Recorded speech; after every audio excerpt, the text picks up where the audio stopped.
حسن اللہ یاری سے آپ کا ایک شاگرد انیس الرحمان مناظرہ کرتا ہے، آپ نے اس کو اجازت دی ہے یا نہیں؟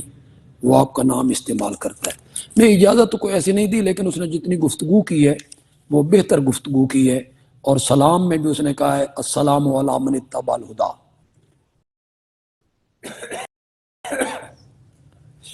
کیا یہ بات درست ہے کہ جہاد ظلم کے خلاف ہوتا ہے؟ اگر یہ عقیدے کی جنگ ہوتی تو حضور فتح مکہ کے لیے لشکر روانہ نہ فرماتے، کیونکہ اس موقع پہ ظالم کافر قبیلے بنو بکر نے مظلوم قبیلے کافر کے افراد کو قتل کیا تھا۔ جنگ اصل تو دفاع میں، اور اگر کسی کافر قوم سے ہے تو پہلے ان کو دعوت اسلام ہے، اگر وہ اسے نہ قبول کریں تو پھر انہیں کہا جاتا ہے کہ ذمہ بنو اور سالانہ ٹیکس ہمیں حوالے کرو، نہ مانے تو پھر جہاد ہوتا ہے۔ اکثر لوگ کہتے ہیں حاجی جو کنکریاں مارتے ہیں جس کا حج قبول ہو جائے تو وہ کنکریاں فرش سے اٹھا کے، کوئی ایسا مسئلہ تو نہیں سنا ہے، بس جو بھی جا رہے ہیں۔ استاد جی صبح کلاس 7:30 بجے ہونی چاہیے اور چھٹی جلدی ہونی چاہیے، چلو اس پر دیکھ لیتے ہیں جی، آپ مشورہ کر لیں۔ حضرت سیدنا عثمان ذو النورین کے دور میں خلافت میں تو ابو ذر غفاری نے مدینہ پاک چھوڑ کر باہر سکونت اختیار کیوں کی تھی؟ ان کے باقی صحابہ سے کس مسئلے پر اختلاف تھے؟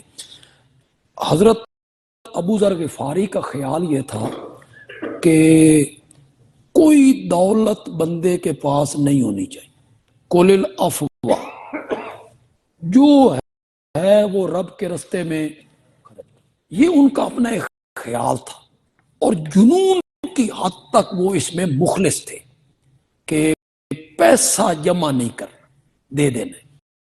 دوسرے صحابہ کہتے تھے کہ اگر پیسہ پاس رکھنا جرم ہے تو شریعت نے وراثت کا حکم کیوں دی؟